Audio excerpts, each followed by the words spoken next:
গতকাল আমগুলো কেটে রেখেছিলাম, কিন্তু বৃষ্টির কারণে আমগুলো শুকাতে দিতে পারিনি, তাই গতকাল আচার দেয়নি। আজকে আমগুলো আচার দিব।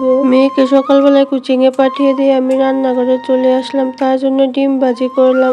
আসলে সে মাছ খেতে পারে না, তাই সকালে নাস্তার জন্য ডিম ভাজি করলাম, আর আসার পর তাকে ভাত বেড়ে দিলাম। আজকে আর মাংস রান্না করতে ইচ্ছে করছিল না, তাই ফ্রিজে রান্না করা মাংস ছিল, ওগুলোই নামিয়ে নিলাম। আমি আমসত্ত্বগুলো বানিয়ে নিয়েছিলাম, তারপর ছাদে শুকাতে দিয়েছিলাম। আলহামদুলিল্লাহ আজকে ভালোই রোদ উঠেছে। রোদ দেখে আবার কিছু পাপড় ভাজাও বানিয়ে নিলাম। তারপর বাবুকে ঘুম পাড়িয়ে আবার রান্নাঘরে চলে আসলাম। প্রথমে ভাত বসিয়ে দিলাম, তারপর নামিয়ে রাখা তরকারিগুলোকে জাল করে নিলাম। আর আমাদের জন্য তো একটু ইলিশ মাছ দিয়ে বেগুন তরকারি রান্না করলাম, তার সাথে একটু লাচ্ছা সেমাইও রান্না করলাম। বিকালবেলা একটু মিষ্টি কিছু খেতে ভালোই লাগে। তারপর দেখে আবারও বৃষ্টি নামা শুরু হয়ে গেছে। তারপর তো তাড়াতাড়ি করে আমগুলো নিয়ে এসেছিলাম, আর এদিকে মেয়েকে খাবার দিয়েছিলাম। আর এই যে আমার পাখি টিভি দেখতে